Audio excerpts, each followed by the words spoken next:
Ազգային ինստիտուտները հերթով կազմաքանդելու, ապամոնտաժելու գործընթացի հերթական արարն է։ Շատերին թվում է, որ դե եկեղեցին չի կարող ապամոնտաժել, հենց այսօր էլ այդպիսի խոսակցություն կար, որ դե 1700 տարվա կառույցը չգիտեմ ձեռքը չի գնա եւ այլն, բայց հաշվի առնենք, որ Արցախում էլ 2000 տարի հայերի անընդհատ ներկայություն կար, բայց մարդը եկավ 2.5-3 տարում ապամոնտաժեց, հա, այսպես ասած։ Այնպես որ այդ այն գործընթացն է, որ ապամոնտաժում է ազգային ամեն ինչ։ Ըստ էության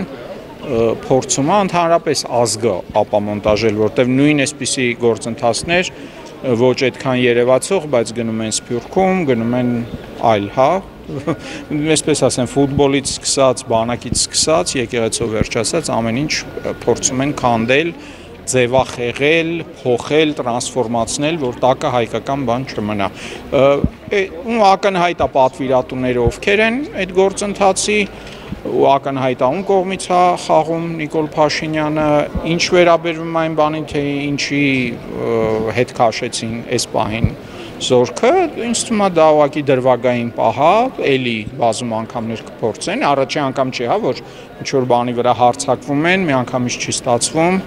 հետո գնում են, վերադասավորվում են, վերախմբավորվում են, նորից են գալիս։ Մենք պետք է հասկանանք, որ սա քանի դեռ Նիկոլ Փաշինյանը բանտախցում չի, քանի դեռ Նիկոլ Փաշինյանը դատված չի, այսպիսի հարձակումները ազգային ամեն ինչի վրա շարունակվելու են։ Դրան մեջ բազում նման դեպքեր են եղել, բոլշևիկներն էլ են եկեղեցու ջարդել, հա, այսպես ասած, չգիտեմ, նույն Օսմանյան կայսրությունում հայ եկեղեցին անդադ բռնաճնշումների ենթարկվել, ցավոք մեր պատմության համար դա ինչ-որ նոր բան չի, համաշխարհային պատմության մեջ էլ եղել են բռնապետներ, որոնք ասենք որոշել են եկեղեցու վրա հարձակվել, չգիտեմ, բարձրաստիճան պաշտոնյաներ, հայրապետներ են նույնիսկ սպանել, մենք պետք է հասկանանք, որ Նիկոլ Փաշինյանը ոչ մի բանի առջև չի կանգնի եւ պետք է հասկանանք, որ Նիկոլ Փաշինյանը ոչ թե Հայաստանի վարչապետն է, ասենք, հա, վարչապետի կաբինետում է նստում, ի պաշտոն է վարչապետը, բայց լիուլի սպասարկում է թուրք-ադրբեջանական դաշինքի շահերը։ Մենք ամեն օր դրա ապացույցները տեսնում ենք։ Ըստ էության օկուպացիոն վարչակարգի ղեկավարը։ Մի հարց էլ ԱԱԾ գործողությունների հետ կապված, դուք ինչպես եք դա որակում։ Դե կամակատարություն էլի, ուրիշ ինչպես կարելի է որակել։